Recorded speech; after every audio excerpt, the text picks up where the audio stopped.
You probably remember the Win with Black Women call, the first massive Zoom that raised more than $1.6 million for Kamala Harris after she rose to the top of the Democratic ticket.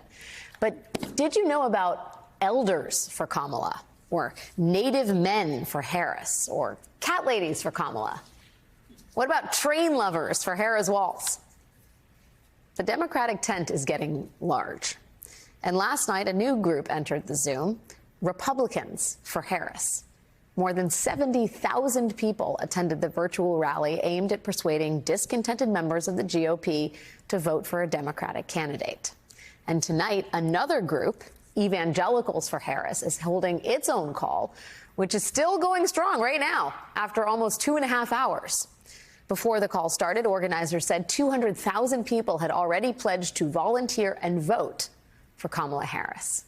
Joining me now is Faz Shakir, former campaign manager for Bernie Sanders' 2020 presidential campaign, and Jim Messina, former campaign manager for Barack Obama's 2012 re-election campaign. Thank you both experts for being here tonight. Jim, let me just first get your thoughts about the fact that grassroots groups, Republicans for Harris and Evangelicals for Harris, are popping up and what that signals to you. It signals, Alex, enthusiasm. It signals grassroots support. When you look at the numbers I really care about as a campaign manager, I care about enthusiasm. And Democratic enthusiasm about voting has gone from 46% in April to 87% yesterday. And you see it manifested all over the place. My favorite ones are the ones you just showed, Alex, who are cat ladies for Harris. That's A, hysterical, and B, exactly the kind of thing you need. You need new people who've not been involved in politics, who are organizing themselves, and it's super great sign if you're the Harris campaign. You know, Faz, I don't mean to wax too poetic about it, but it also might be a good sign for democracy that you have what historian Ruth Ben-Ghiat calls bridge building. This is her assessment of Republicans for Harris. It builds on a proven democracy-promoting strategy, bridge building, or the creation of spaces and occasions that bring people of opposing political beliefs into contact so they may exchange views and find common goals to pursue. Is that gilding the lily too much, Faz? No, we're all believers. I agree with Jim. The civic engagement is wonderful, and part of the reason why you like having 15,000 people out at a Phoenix rally is not just that the 15,000 people showed up.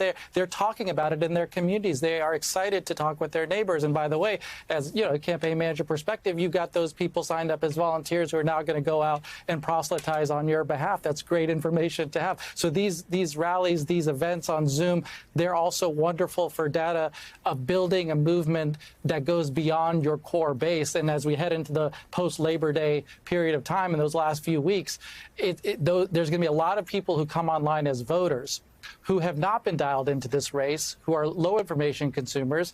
And it's those people who may end up deciding. We may be talking about 5% or less of the public here, but they could be the deciders in Michigan and Pennsylvania. And how they are reached out to is critical. And this engagement, this momentum building is a core part of the way you get to them. There's the question of the supporters, and then there's the candidate herself, Jim. And I wonder what you think of the reporting from Axios that Harris may be trying to put some distance between herself and the president and his record on, I think it's fracking, the border, especially illegal border crossings, and the issue of Medicare for all. First of all, can she do that? And then should she do that? Well, look, every campaign is about a vision for the future, and she's going to lay out her vision. She's giving her big economic speech on Friday. And this is about her campaign, not Joe Biden's, not every Democrat's before.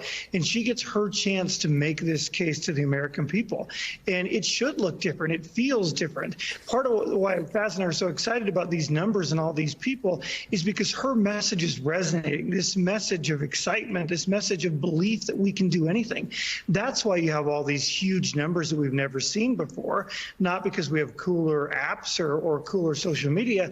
It's because of her message, and she gets to lay that message out to the American public in any way she wants.